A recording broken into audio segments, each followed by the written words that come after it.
We start off with a man in a dark room watching a scary movie. Well, he hears, and this elicits a little bit of a reaction from him. So he turns startled.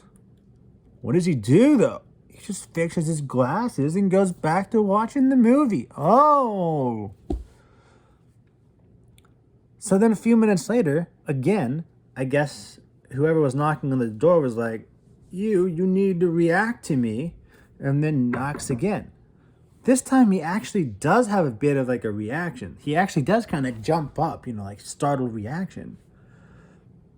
I guess in like 2 or 3 minutes, he's further along in the horror movie to where it's actually a scary portion of the movie and he becomes more of a pussy.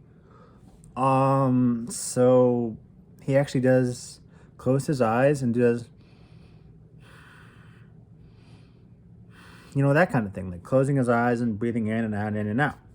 Probably thinking, this isn't happening, calm down, calm down. But here's where that doesn't work here. That kind of thing is what we refer to as a fake out. When the character is supposed to have that kind of reaction, and then something more is supposed to happen.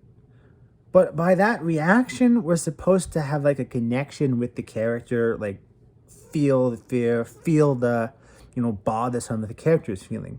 But because this character is so bland, so one-dimensional, in fact, he doesn't even have a character. We know nothing about this guy.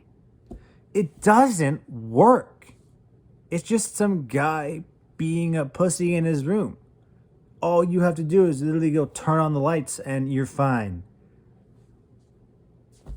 Anyways, so after that, he just goes back and watches the movie again. So then, I guess that whoever was knocking on the door gives him 2 middle fingers and finally does another knock. This time, he actually grabs his phone, looks it towards the door while turning the flashlight on again because he is in a dark room. And what does he do? The stupidest decision you can make in a horror movie while watching a horror movie. He walks towards the door. And here is probably the second and most biggest mistake in the short film, in my opinion. Terrible usage of background music. See, background music is used to draw the audience in, to make them feel what, was happening on screen.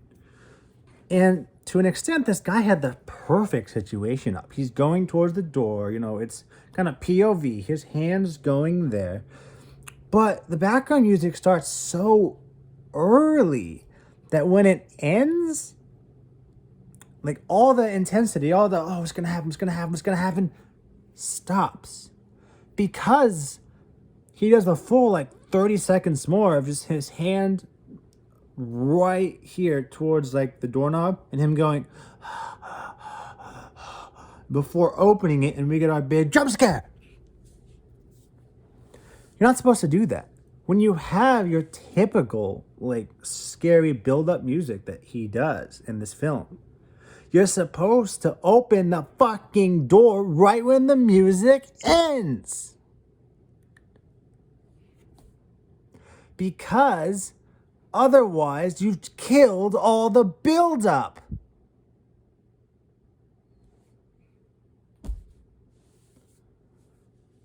And here's the funny thing. When he actually starts to stand up, right when he turns his camera towards the door, for a few frames, you actually get to see what's on his computer again.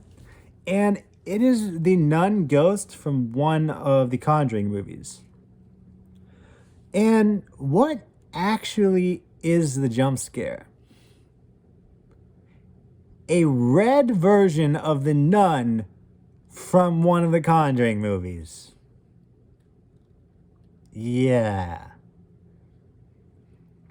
So non-creative, you couldn't even come up with your original creature, ghost, demon, whatever.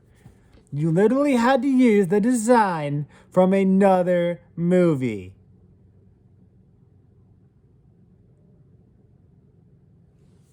So overall, we got a guy who is in an ideal situation for this type of very low budget horror scenario. But we have such a lack of things needed that once we reach the actual jump scare, it has no effect. We know nothing about the character. He's so one-dimensional, so not even a character, basically, that we can't relate to any of his fright. We can't feel what the character is feeling. And if we can't feel what the character is feeling, which is what you want the audience to do, then you can't really get sucked into it. Because in horror movies, you want to get the audience sucked in. You want to get the audience to relate to the characters. You want to get them to feel what your character is feeling. And how do you do this? By having a fucking character! Here, the most character this guy seems to have is a one-dimensional pussy. I put the link down in the description in case, you want to check out how much of a piece of shit this film is, or if you just want to make your own opinion.